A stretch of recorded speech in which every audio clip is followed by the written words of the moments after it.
Muy buen para todos. Quiero saludarles y espero sea de bendición hablarles sobre este tema. Quiero compartir con ustedes un tema muy especial acerca de la destrucción del templo. Quiero hacer un preámbulo teológico.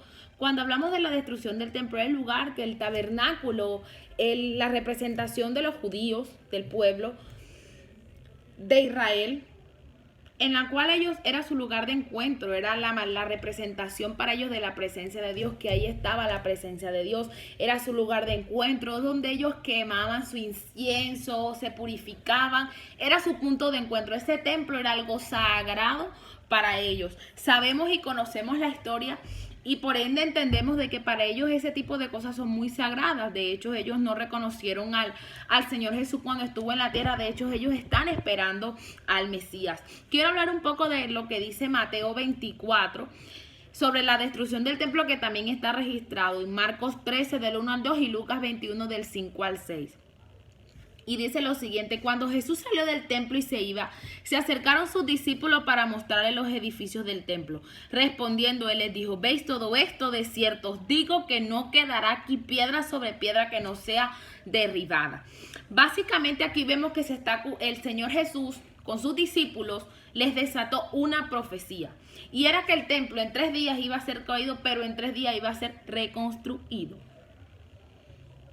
Porque vemos que básicamente que en 3 días, cuando Jesús salió del templo y se acercaron a sus discípulos, respondió: ¿veis todo esto? De cierto os digo que no quedará piedra aquí sobre piedra que no sea derribada. Y estando él sentado en el monte de los olivos, los discípulos se le acercaron aparte diciendo: dinos cuándo serán estas cosas y qué señal habrá de tu venida y del fin del siglo. Respondiendo Jesús les dijo: mirad que nadie os engañe, porque vendrán muchos en mi nombre diciendo: yo soy el Cristo, a muchos engañarás. Y oréis de guerras y rumores de guerras.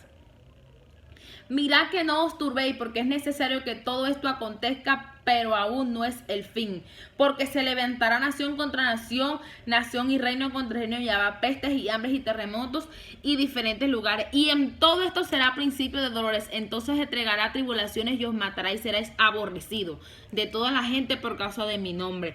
Y aquí vemos muchísimos registros en este versículo, pero quiero enfatizarme básicamente en la destrucción del templo y en la profecía que Jesús le dio a sus discípulos. Aquí vemos resumidamente, y la enseñanza maravillosa y espectacular que esto tiene para la vida de nosotros era que Jesús estaba haciendo un trato con su pueblo. Él estaba manifestándole que ese templo iba a ser derribado y que no quedará piedra sobre piedra, porque ellos estaban idolatrando que solamente en ese templo era donde ellos iban a encontrar quizás el lugar para encontrar la presencia de Dios, encontrar a su Padre. Era su manera de ellos simbólicamente, que sin ese lugar para ellos no existía la presencia de Dios, básicamente porque es un pueblo que veían las cosas de esa manera. Y ellos son el pueblo de Dios, pero aquí vemos el profundo amor de Dios con su pueblo. Aquí vemos que Jesús, vemos algo que involucra no solamente en este fragmento del Evangelio de Mateo, sino en los otros relatos cuando él manifiesta todo esto.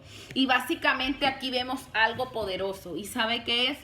Que Dios estaba enseñándole a su pueblo, porque esto era un trato de Dios con Israel, era algo con ellos. Básicamente este suceso se registra con ellos, pero es una enseñanza que tiene para nosotros. Es decir, que aunque nos congreguemos, aunque quizás sea de honra congregarnos, porque la Biblia de hecho nos manda a nosotros a congregarnos en el nombre del Señor, recibir del siervo que Él tenga predestinado en ese lugar, para que ese sea un lugar donde sus ovejas, su pueblo, sus hijos vayan a congregarse en su nombre. Pero aquí el Señor Jesús estaba haciendo una profecía que aunque ese templo fuera destruido, mi presencia siempre estará con ustedes. La presencia de Dios está presta para nosotros. La presencia de Dios no se ha ido y no la podemos simbolizar en un solo lugar. El templo de Dios quizás en un tiempo era la manera, en tiempos antiguos era la manera de ellos buscar a Dios, de simbolizar, era la parte simbólica, que antes había un tabernáculo hecho con estas medidas, con esto y con esto. No, en este tiempo el templo de Dios somos nosotros. Y aquí básicamente el Señor Jesús estaba adelantándoles a ellos, les estaba dando una profecía profunda, una profecía tremendamente profunda. ¿En qué sentido? Y es como yo veo esta palabra, me ministra, y le pedí a Dios que me dirigiera para hacer esto. Y sabe sabe, aquí Dios estaba prácticamente desatando los códigos y muchos códigos de revelación. Y un punto importante es que Jesús aquí estaba anunciando el poder de su resurrección también. Estaba siendo anunciado que será derribado, pero que será levantado completamente. Y el templo, porque Él nos dice, no lo dejaré solo, Él dejó su espíritu. Aquí Jesús estaba diciendo que aunque ahí no quedara piedra sobre piedra, Él se levantaría. Y Él se levantó. Y el templo de Dios, Él mora en nosotros. En este tiempo la presencia no habita en cierto cuarto, no habita en una imagen, no habita en un cuadro, no habita en absolutamente nada. La presencia de Dios está presta, porque escrito está que nosotros somos templo del Espíritu Santo. Por ende, la presencia de Dios y el templo de Dios somos nosotros. Los templos que tienen que ser levantados somos nosotros para glorificar su nombre. Por ende, aquí Jesús estaba prediciendo la destrucción del templo, pero era necesario que fuera destruido para que fuera levantado con más poder. Jesucristo fue destruido no, quizás el enemigo creyó que él fue destruido. Jesucristo murió, pero resucitó en gloria, y el enemigo pensó que lo había destruido, pero no fue así. Y Jesús predice, y quizás no creyeron en ese tiempo en él. No creyeron en esto maravilloso que Jesús le estaba diciendo. De cierto os digo, que no quedará piedra sobre piedra que no se vea derribada. Aquí hubo un trato directo de Dios con su pueblo Israel, como nosotros vemos registros bíblicos y muchas historias basadas teológicamente de que Dios tuvo un trato directo con su pueblo Israel. Y de hecho hay muchas profecías, muchas promesas que tienen que ser manifestantes de que el Hijo de Dios vuelva aquí a la tierra. Y ¿sabe algo? La destrucción del templo es una enseñanza maravillosa, que hay templos que tienen que ser derribados para que sean doblemente levantados con poder y con más gloria. Y eso es manifiesto. Aquí Jesús básicamente les anunció a sus discípulos, y podemos verlo un poco en Marcos 13, del 1 al 2, y vamos a leer lo siguiente. Cómo usted va a ver los registros que aquí el Señor pues Él dispuso que en su Biblia y en su santa palabra estuviera. Y aquí dice, Jesús predice la destrucción del templo. Saliendo Jesús del templo, le dijo a uno de sus discípulos: Maestro, mira qué piedras y qué edificios. Jesús respondiendo le dijo: ¿Ves estos grandes edificios? No quedará piedra sobre piedra que no sea derribado. Es maravilloso y es tremendo. Y si nos vamos al libro de Lucas 21, del 5 al 6, vamos a ver que sigue ese registro espiritual, esa profecía que el Señor dejó y que Él les plació dejarla en sus registros bíblicos, en su evangelio.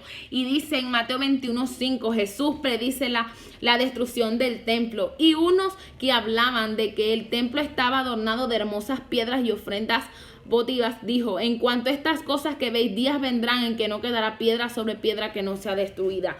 El Señor aquí dice: el templo será destruido, y vemos en otros registros bíblicos que en 3 días el templo fue levantado. Y en 3 registros bíblicos, en Mateo, en Marcos y en Lucas, Él deja registrado en 3 ocasiones, en 3 sucesos bíblicos, en 3 registros bíblicos como tal, Él deja plasmado y deja por escrito. Por ende, hecho está esta profecía fresquita 3 veces. Y dice: Jesús predice la destrucción del templo. Es decir, que esta fue una profecía dada por Jesús, que Él, y asimismo Jesucristo al tercer día, Él resucitó. Aquí hay una codificación profética y espiritual tremenda y profunda, de que Dios aquí estaba anunciando de que aunque Él iba a morir, Él iba a ser resucitado. La resurrección aquí fue revelada y fue desatada. Acá hay un código maravilloso y hay un código en su palabra que cada día tenemos que entender, que esa profecía tan fuerte y ese suceso tan trascendental que ocurrió para el pueblo de Israel, porque era un trato para el pueblo de Israel, era un trato profundo, pero aquí vemos una revelación de que aquí Jesús estaba desatándole a sus discípulos lo que le estaban escuchando, que aunque Él fuera, él iba a ser, supuestamente iba a morir, pero al tercer día Jesucristo resucitó, y fue tan tremendo que Él levantó el templo en 3 días. Aquí está siendo anunciado que Dios no habita en manos hechas de hombre, ni en templo. Él vino a cambiar. Él no vino a volar la ley, pero vino a derramar, porque estamos bajo su gracia y Él lo predestinó, y Dios vino a cambiar muchas cosas porque Él partió, dividió todas esas abominaciones y esa manera en que él era buscado. Y a través de su Hijo Jesucristo vino un cambio trascendental para la iglesia, y lo vemos a partir del nuevo pacto. Y aquí en estos evangelios fue plasmado de que la destrucción del templo, pero sí va a levantar en mayor gloria, porque los templos no son hechos de mano de hombre, los templos somos nosotros para glorificar, porque escrito está que nosotros somos templo del Espíritu Santo, es decir, que nosotros somos el templo. Hoy en día la revelación dada es que nosotros somos su templo y Él mora en nosotros, y su presencia está dada para todo aquel que lo busque y se consagre a Él, para que Él habite dentro de nosotros por su Espíritu Santo, en el nombre de Jesús. Amén.